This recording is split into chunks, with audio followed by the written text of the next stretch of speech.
अस्सलामुअलैकुम, welcome back to my YouTube channel. एक बार फिर एक नई वीडियो के साथ आपकी खिदमत में हाजिर हूँ। आज मैं आपसे शेयर करने जा रहा हूँ वनीला आइसक्रीम शेक। इसको किस तरह से बनाया जाता है, इसको गार्निश किस तरह से किया जाता है। तो इसके लिए हमें कुछ इंग्रेडिएंट्स चाहिए, वो इंग्रेडिएंट्स आप देख लें। कुछ दूध चाहिए, पर्क चॉकलेट चाहिए गार्निश के लिए, 2 टेबलस्पून शुगर चाहिए, 2 स्कूप वनीला आइसक्रीम चाहिए, कुछ स्प्रिंकल चाहिए और ये पर्क चॉकलेट चाहिए इसको गार्निश करने के लिए। चलें देखते हैं इसको किस तरह से बनाया जाता है।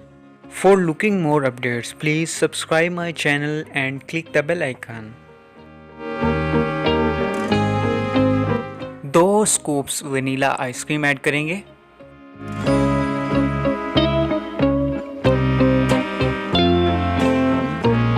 इसके साथ ही 1.5 से 2 कप जो है फुल मिल्क क्रीम जो है वो ऐड करेंगे। 1 service spoon crush ice add करेंगे। आइस अच्छी तरह से क्रश होनी चाहिए ताकि ब्लेंडर को कोई परेशानी ना आए। साथ ही शुगर ऐड करेंगे। शुगर आप अपने टेस्ट के मुताबिक ऐड करें। मैं 2 टेबलस्पून शुगर ऐड कर रहा हूँ। हमारे इंग्रेडिएंट्स कंप्लीट हुए। अब इसको अच्छी तरह से ब्लेंड करेंगे 3 से 4 मिनट के लिए। जितनी देर तक हमारा जो है ये ब्लेंड होगा उतनी देर के अंदर मैं अपना ग्लास रेडी करूँगा। तो ग्लास रेडी करने के लिए मेरे पास ये चॉकलेट सिरप है, इसके साथ मैं अपने ग्लास को रेडी कर रहा हूँ।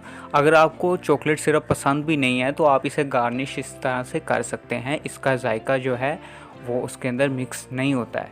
ये इस तरह से अगर आप ग्लास को रेडी करते हैं तो ये ग्लास हमारा बहुत ज़्यादा खूबसूरत लगता है और इसके अंदर शेक भी जो है वो बहुत ज़्यादा अट्रैक्टिव लगता है। पीने का बहुत ज़्यादा मज़ा आता है इसके साथ। इस तरह से चॉकलेट सिरप को ग्लास के फेस पे और ग्लास के अंदर जो है वो लगा देंगे।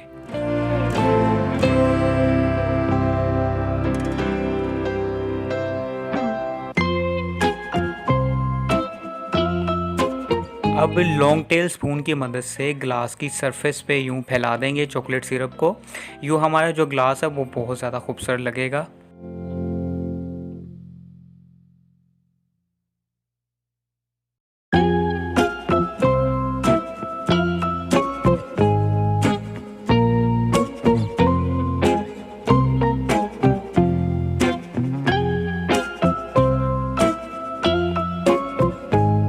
ग्लास के फेस पर कुछ स्प्रिंकल्स जो हैं, ये कलरफुल स्प्रिंकल्स जो हैं वो ऐड करेंगे। मेरा ग्लास इस वक्त बिल्कुल तैयार हो चुका है स्प्रिंकल्स ऐड करने के बाद।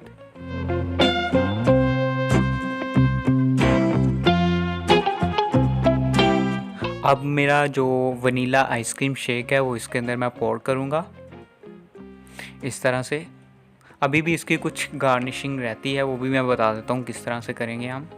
ग्लास को पूरा फिलअप नहीं करेंगे, उसको थोड़ा नीचे ही रखेंगे ताकि इसके ऊपर जब मैं स्कूप गार्निशिंग करूं तो मेरा आइसक्रीम शेक जो है वो बाहर ना गिरे। तो इसके ऊपर कुछ यूं चॉकलेट सिरप यूं रफली ऐड करेंगे, गार्निश करेंगे। इसके साथ कुछ पर्क चॉकलेट यूं रखेंगे। Our ice cream shake is ready for a serving. घर पे बना के इस ड्रिंक को एंजॉय करें अपने प्यारों के साथ, अपने दोस्तों के साथ, अपनी फैमिली के साथ। कमेंट के ज़रिए मुझे लाजमी बताएं आपको ये ड्रिंक कैसा लगा। Thanks for watching my video. मिलते हैं अगली वीडियो में एक नई ड्रिंक के साथ। तब तक के लिए अल्लाह हाफिज़।